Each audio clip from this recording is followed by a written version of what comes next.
Hey guys, welcome or welcome back to my YouTube channel. This is me Anshika this side and I welcome you all to my brand new video. So this video is going to be my plans for CUET examination, which sources I will be using and क्या मेरे subject combinations हैं and all of those things. So without any further delay, let's get started and let's begin with this video.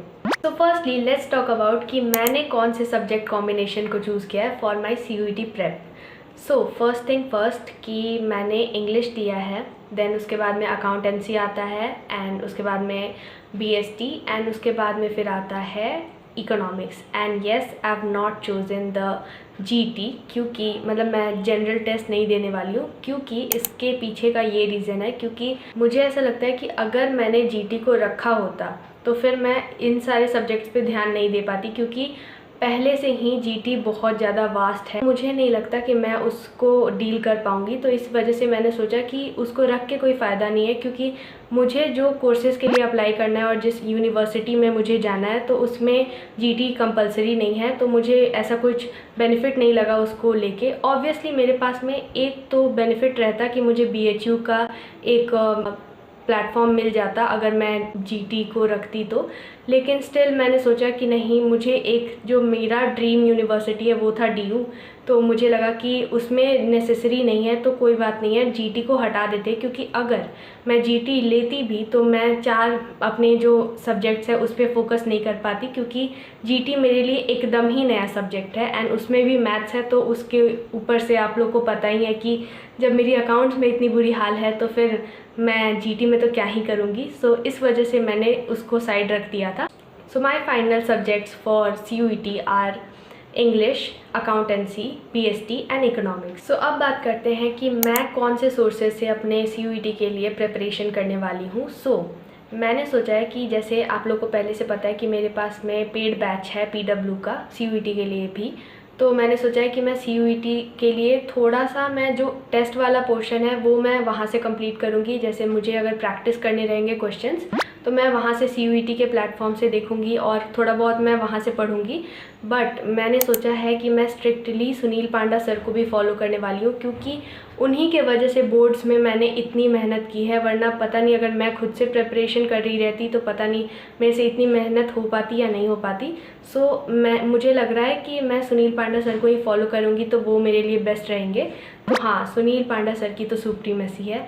And उसके साथ में मैं जो मेरे पास में पेड बैच है तो वो उससे मैं पढ़ने वाली हूँ, क्योंकि उसमें टेस्ट वगैरह रहेंगे मेरे पास में, तो मेरी प्रैक्टिस हो जाएगी. एंड उसके बाद में एज सच मुझे नहीं लगता है कि मैं कोई पेड बैच लूँगी, लेकिन अगर लेने वाली रहूँगी इन फ्यूचर तो I will definitely let you know. तो हमने कर ली डोमेन सब्जेक्ट्स की बात. Now let's talk about English, जो कि कम्प्लीटली डिफरेंट आने वाली है जो भी हमने बोर्ड्स के टाइम पे पढ़ा है, क्योंकि इंग्लिश का जो हमने 12th का सिलेबस देखा है एंड जो CUET में आने वाला है वो एकदम ही अलग अलग है. मतलब एक नॉर्थ पोल है तो एक साउथ पोल है, तो वैसा सीन है. तो और ऊपर से मैंने इतनी वो कैब और मतलब रीडिंग कॉम्प्रिहेंशंस और पता नहीं उसमें क्या क्या होते हैं, मेरे लिए एकदम कम्प्लीटली न्यू रहने वाला है ये चीज़. तो मुझे थोड़ा सा आपके भी सजेशंस की ज़रूरत है कि आप लोग मुझे सजेस्ट कर दो कि कहाँ से आप लोग प्रिपेयर कर रहे हो, सो दैट कि मैं भी एक बार ट्राई कर सकूँ. एंड अगर मुझे भी हेल्पफुल हो जाएगा अगर आप लोग मेरी हेल्प करोगे तो, क्योंकि अभी मैं कंफ्यूज्ड हूँ. इंग्लिश के लिए, डोमेन सब्जेक्ट्स के लिए तो क्लियर है कि मैं सुनील पांडा सर को फॉलो करने वाली हूँ, लेकिन for English I am bit confuse. तो आप लोग प्लीज़ हेल्प कर देना कि मैं किस टीचर से पढ़ सकती हूँ. ऐसे तो मैंने सोचा है कि CUET पे रुबैका मैम है एक, तो sorry if I am pronouncing her name wrong, लेकिन मुझे लगता है कि रुबैका ही नाम है उनका. तो हाँ, तो उन मैम से मैं पढ़ने वाली हूँ. उन्होंने सारे लेक्चर्स डाल रखे हैं पहले से ही, फाउंडेशन ऐसे करके मैंने एक उनकी प्लेलिस्ट देखी थी, तो मैंने सोचा है कि मैं उन्हीं से स्टार्ट करूँगी. लेकिन आप लोग अगर कुछ सजेस्ट करना चाहो तो please do let me know in the comment section. And इस बार तो भाई थोड़ा सा हमारा पेपर पैटर्न भी चेंज हो गया है. जैसे पहले होता था कि 40 क्वेश्चंस हमें अटेम्प्ट करने रहते थे और 50 क्वेश्चंस टोटल रहते थे, 40 क्वेश्चंस अटेम्प्ट करने रहते थे. लेकिन इस बार तो भाई कुछ ऐसा सीन हो गया है कि 50 के 50 क्वेश्चंस अटेम्प्ट करने हैं, और अगर उसमें से बाई चांस अगर कोई गलत हो गया फिर तो तुम्हारे एक नेगेटिव मार्क्स तो कटेगा ही कटेगा, साथ में 5 नंबर जो गए वो तो अलग से ही. पिछली बार हमारे साथ में क्या था बोर्ड्स एग्ज़ाम में कि हमें कोई भी क्वेश्चन छोड़ना नहीं है, लेकिन इस बार अगर हम छोड़ेंगे क्वेश्चन को तो वो ज़्यादा हमारे लिए बेनिफिशियल रहेगा अगर हम लोग को एकदम ही उसके बारे में आइडिया नहीं है। तो ये थोड़ा सा है कि 50 क्वेश्चंस भी हैं और उसमें ऑप्शंस भी नहीं मिलने वाले हैं कि कुछ क्वेश्चंस को हम लोग छोड़ सकते हैं कम्प्लीटली।